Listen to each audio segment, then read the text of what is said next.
দেখছো সবাইকে ইউএনসি ট্রাস্টের পক্ষ থেকে আন্তরিক শুভেচ্ছা অভিনন্দন জানাচ্ছি। আজকে আমি যে বিষয় নিয়ে আলাপ করব সেটি দেখো, পোস্টারে তোমরা দেখতে পাবে।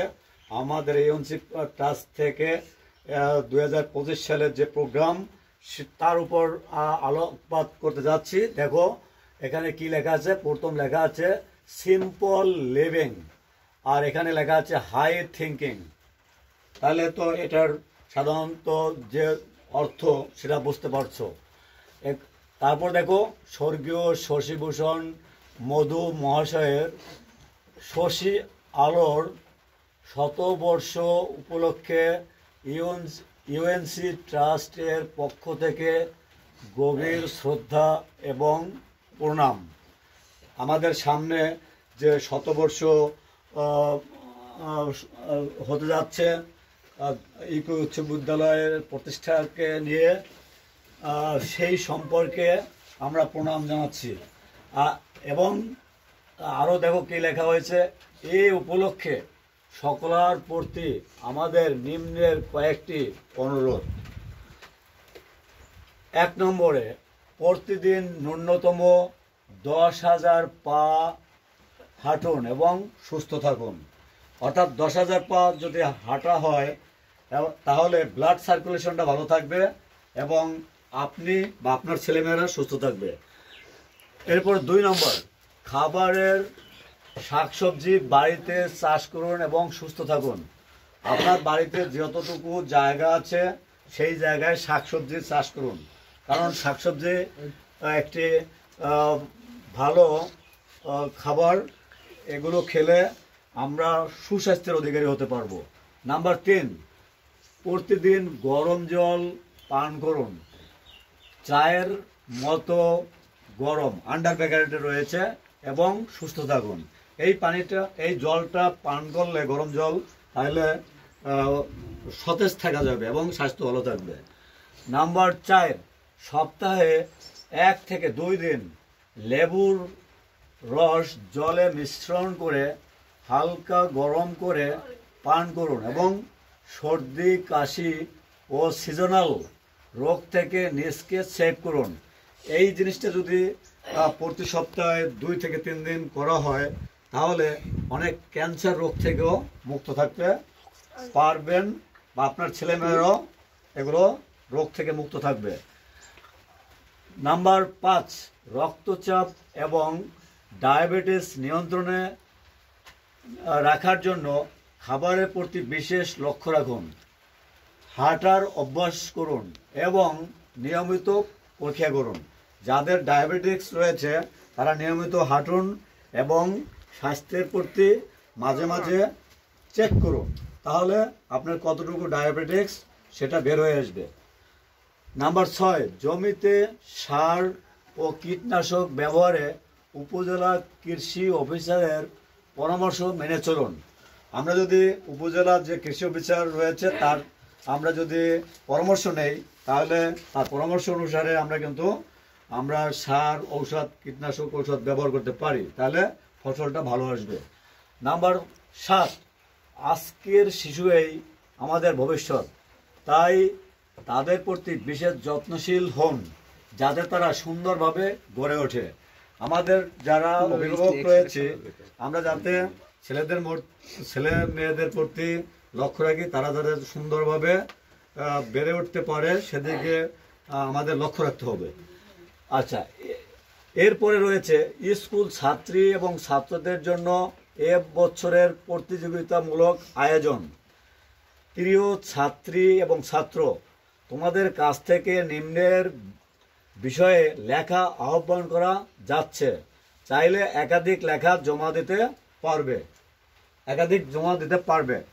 তবে এখানে তোমার বিদ্যালয়ের নাম, ছাত্রছাত্রীর নাম, শ্রেণী এবং তারিখ এগুলো খাতায় প্রথম পেজে উল্লেখ করতে হবে। আচ্ছা, এখন হচ্ছে টপিকস, যে বিষয়ের উপর তুমি লিখবে। নাম্বার ক, পরিবার এবং সমাজের প্রতি আমার দায়িত্ব এবং পরিকল্পনা। মানে তোমার পরিবার এবং সমাজের প্রতি তোমার দায়িত্ব কি এবং তোমার ভবিষ্যৎ পরিকল্পনা কি, এ নিয়ে তুমি লিখবে। নাম্বার খ, মঙ্গল গ্রহের, আচ্ছা আর একটু কথা বলি, এটি হচ্ছে শশীভূষণ মধু মহাশয় অ্যাওয়ার্ড, অর্থাৎ শশীভূষণ মধু অ্যাওয়ার্ড, এর উপর কিন্তু পুরস্কার হবে এই লেখার উপর। এর পরবর্তীতে খ, মঙ্গল গ্রহের অধিবাসী, এটার উপর লেখা দিতে হবে। এইটা নিয়ে তুমি লিখতে গিয়ে তুমি অনলাইন থেকে, ইন্টারনেট থেকে তুমি মানে দেখে নিতে পারো। তাছাড়া আমাদের যে ইউএনসি ট্রাস্টের যে চলমান স্টিম এয়ার লাইব্রেরি যে কতগুলো অনেকগুলো বই বের করছে ছোট ছোট, সেখান থেকে সাহায্য নিতে পারো। তো এইটার পুরস্কার হচ্ছে উন্মেদ চৌধুরী অ্যাওয়ার্ড, এর উপর কিন্তু অ্যাওয়ার্ডটি দেওয়া হচ্ছে পুরস্কার। এরপর গ, পিঁপড়ার আত্মজীবনী, এটি হচ্ছে অনিল চৌধুরী অ্যাওয়ার্ড, এর উপর কিন্তু পুরস্কার দেওয়া হবে। একটি পিঁপড়া কিভাবে সে খাদ্য সঞ্চয় করে, কিভাবে চলাফেরা করে, এর উপর তোমার লিখতে হবে এর আত্মজীবনী নিয়ে। তাহলে অবশ্যই তোমরা যে যেখান থেকে দেখছো বুঝতে পারছো। এখন হচ্ছে এছাড়া এই যে লেখলাই, এর উপর আমরা 50টি পুরস্কার তো দেবই, কমন পুরস্কার। সেটি হচ্ছে সেই পুরস্কারগুলো হচ্ছে দেখো কি কি। আর তোমাদের এখানে আলটিমেটাম রয়েছে বিদ্রোহ, বিশেষ দুর্বষ্ট, সরেয়তে রয়েছে সর্বোচ্চ মোট পাতার সংখ্যা 10 পাতা / 20 পৃষ্ঠা। অর্থাৎ এখানে একটা ব্যাপার আছে, 10 পাতা। এই 10 পাতাকে কি পাতা, পাতা জিনিসটা কি বুঝতে হবে। এক পৃষ্ঠা এবং আর এক পৃষ্ঠা, 2 পৃষ্ঠা নিয়ে হচ্ছে একটি পাতা। পাতা এবং পৃষ্ঠা বুঝতে হবে। তাহলে কমপক্ষে তুমি 10 পাতা অথবা 20 পৃষ্ঠার মধ্যে লিখতে হবে টপিকগুলো। আশা করি বুঝতে পেরেছো। তারপর হচ্ছে সরে আ, জমা দেওয়ার শেষ তারিখ জানুয়ারি মাসের 17 তারিখ, অর্থাৎ 2025 রোজ শুক্রবার, এদিন কিন্তু জমা দেওয়ার শেষ তারিখ এই টপিকসগুলোর। এরপর হচ্ছে রস্যই, এর ফলাফল আমরা প্রকাশ করতে যাচ্ছি, সেটি হচ্ছে ফেব্রুয়ারি মাসের 14 তারিখ 2025 রোজ শুক্রবার, এদিন ফলাফল প্রকাশ করা হবে। যারা এই 50 জন পুরস্কারের মধ্যে আসবে তাদের ফলাফল পুরস্কার করা হবে। আচ্ছা, ফলাফল ঘোষণা করা হবে। এরপর হচ্ছে পুরস্কার বিতরণ, মার্চ মাসের 7 তারিখে পড়ছে 2025 রোজ শুক্রবার, এদিন আমরা পুরস্কার বিতরণ করব।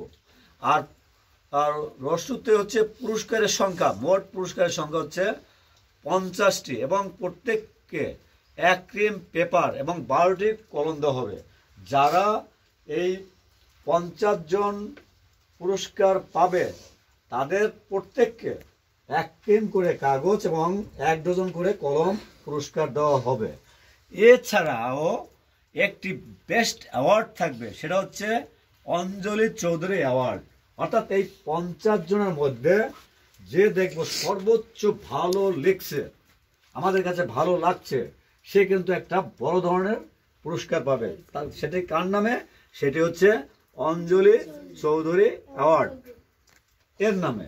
আচ্ছা, এখন দেখো সর্বশেষ শ্রদ্ধার সাথে, হ্যাঁ, কে বলছেন এখানে? ডক্টর, এই ইউএনসি ট্রাস্টের সম্মানিত সভাপতি ডক্টর উত্তম চৌধুরী। আন্ডার ব্র্যাকেটে রয়েছে PhD and all members of his families UNC trust. অর্থাৎ এই যে অল পরিবারটা এই ইউএনসি ট্রাস্টের, যে এটা কিন্তু নিজস্ব তত্ত্বাবধানে চলছে, তার সম্মানিত সভাপতি যিনি প্রেসিডেন্ট, হ্যাঁ, তিনি শ্রদ্ধার সাথে তোমাদের এই ট্রফিক্সটা পাঠিয়েছে, সেটাই আমি প্রচার করছি। আর এদিকে দেখো কি লেখা আছে, যোগাযোগ সূর্যকান্ত হালদার।